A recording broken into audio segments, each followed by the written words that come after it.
Et voici Cash and Gun, un excellent jeu de gangster de Ludovic Maublanc, superbement illustré par Mathieu. C'est un jeu pour 4 à 6 joueurs à partir de 12 ans, édité par Repos Productions. Et voilà ce que l'on trouve à l'intérieur de la boîte. 6 pistolets en mousse, chaque joueur va donc en recevoir un en début de partie.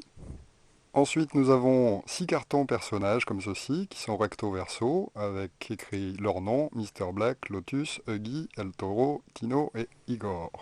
Ensuite, des cartes spéciales, en fait, avec des trucs écrits dessus, et au dos, le dessin du personnage qu'on aura choisi en début de partie, donc il y en a 8 par personne. Des billets édités par la Banco General del Belgo Mexico, il y en a à 5 000, 10 000 et 20 000. Un paquet de jetons blessures, comme ceci.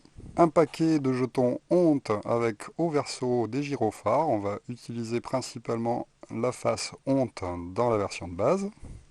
Et enfin, 3 types de cartes spéciales que nous n'allons pas utiliser dans la version de base du jeu. Alors, chaque joueur a bien pris sa petite plaquette qu'il a mis debout, face visible devant lui, avec ses cartes à la main. Ensuite, il a son revolver. Et puis, on va bien mélanger toutes les cartes billets qu'on va placer face cachée au centre du jeu. De côté, on mettra pas loin les jetons blessures et les jetons honte qui nous serviront plus tard pendant le jeu. La partie est donc prête à débuter. Alors nous sommes dans un entrepôt désaffecté et tous les gangsters se retrouvent pour se partager un gros magot. Mais personne il est d'accord pour savoir qui va prendre quoi. Donc il va falloir régler ça à l'amiable. On va donc prendre les 5 premiers billets du paquet qui a bien été mélangé et les mettre face visible au milieu du jeu. Lorsque les 5 billets ont été mis au centre de la table, le joueur le plus expérimenté, qui est donc le parrain, va annoncer combien il y a au total à se partager à ce tour. Donc là il y a 45. Ensuite, chaque joueur va prendre ses cartes et va décider comment est-ce qu'il charge son revolver. Alors, est-ce qu'il va décider de mettre une carte clic, qui veut dire que son revolver sera vide? Est-ce qu'il décide de charger son revolver avec un bang? Ou est-ce qu'il décide de charger en plus son revolver avec des super balles qui vont aller plus vite que celles des autres, et donc choisir la carte bang bang bang? On a une carte bang bang bang, on a deux cartes bang, et le reste ce sont des cartes clic. En sachant qu'à chaque tour on va devoir jouer une de ces cartes, il y a donc 8 tours dans la partie, et on ne pourra plus reprendre une carte déjà jouée. La carte choisie par les joueurs à ce tour sont placées à droite de leur personnage, donc chacun pose sa carte choisie à droite de son perso. Une fois que chacun a choisi sa carte, on va prendre en main nos pistolets, le parrain va compter une, deux, trois. Et à 3, tout le monde va menacer un joueur de son choix autour de la table, avec son pistolet qui est donc chargé ou non grâce à la carte choisie. Alors, vu que je suis tout seul, je vais vous faire la représentation comme ça. Donc, Monsieur Black décide de menacer Lotus et Lotus de menacer Monsieur Black. Ensuite, Huggy décide de menacer Igor. Igor décide de menacer Tino. Tino essaye de menacer Huggy et El Toro menace aussi Huggy. À ce moment-là, le parrain va compter jusqu'à 3 à nouveau, et à 3, tous ceux qui décident de se retirer du partage de ce butin vont l'annoncer en baissant leur personnage sur la table. Effectivement, par exemple, si Huggy se fait viser en fait par deux personnes, il se dit qu'il y a peut-être une chance qu'il y en ait un des deux qui ait vraiment chargé son arme. À ce moment-là, il se fera tirer dessus. Ce n'est pas très avantageux pour lui, et donc il décide de se coucher. À ce moment-là, une fois que le parrain aura compté jusqu'à 3, toc, il couche son personnage, alors que tous ceux qui ont décidé de rester sur le jeu vont hurler Corones. En imaginant que Huggy est le seul à s'être couché, eh bien il va reprendre son pistolet et déposer les armes. En fait, il ne tirera pas sur Igor. Il prend aussi un marqueur de honte qu'il va placer devant lui.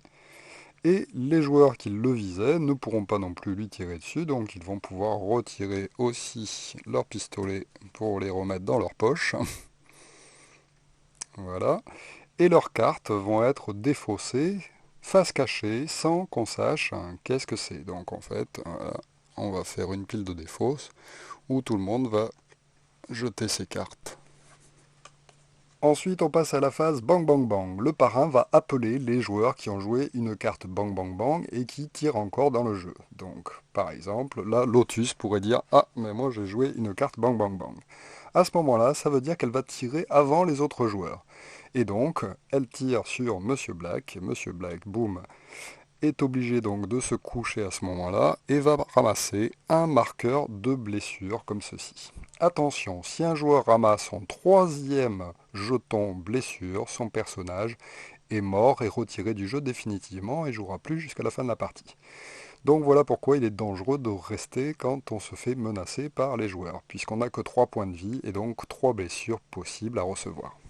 Quand un joueur est blessé, il jette donc sa carte à la défausse, mais en revanche, si jamais les deux joueurs avaient joué un bang bang bang, ils se seraient tirés simultanément dessus, les deux auraient pris des marqueurs, les deux auraient baissé leur personnage et auraient défaussé leur carte ensuite. Même si Monsieur Black avait joué un bang, eh bien il ne le révèle pas, il le jette face cachée puis qu'il s'y fait tirer dessus avant même de pouvoir utiliser sa carte. Et enfin donc il ne reste plus que Igor qui tire sur Tino. Clic, c'était un clic, à ce moment-là Tino n'a rien et reste donc en jeu.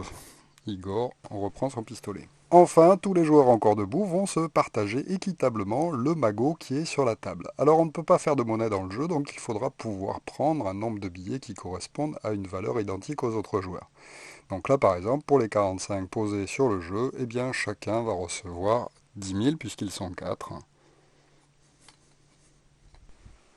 Enfin, tous les joueurs encore debout vont se partager équitablement le magot qui est sur la table. Alors on ne peut pas faire de monnaie dans le jeu, donc il faudra pouvoir prendre un nombre de billets qui correspondent à une valeur identique aux autres joueurs.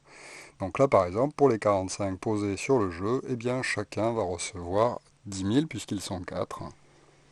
Il reste donc 5 000 au centre du jeu qui sera redistribué lors du prochain magot et chacun va garder ses billets face cachée devant lui de façon à ce qu'on ne sache pas exactement au fur et à mesure du jeu combien est-ce qu'ils ont pu récupérer dans la partie. Et c'est reparti pour un tour. On tire à nouveau 5 tuiles que l'on va placer au centre du jeu et qui vont s'ajouter à celles déjà présentes sur le jeu. Ensuite, chaque joueur choisit quelle carte il désire mettre pour charger ou non son revolver.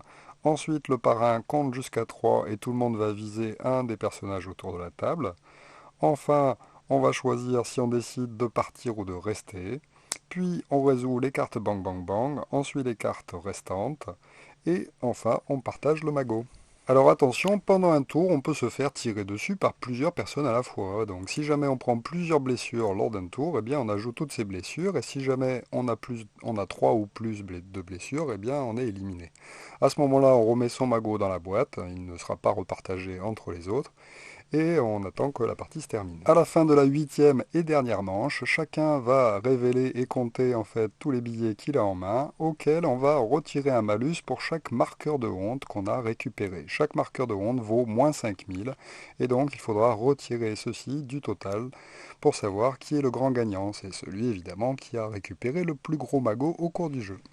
Voilà, donc pour Cash and Gun, vous aurez compris que le jeu est vraiment très simple et très fun à jouer, c'est vraiment un très bon jeu d'ambiance. Ensuite, il y a quelques petites variantes.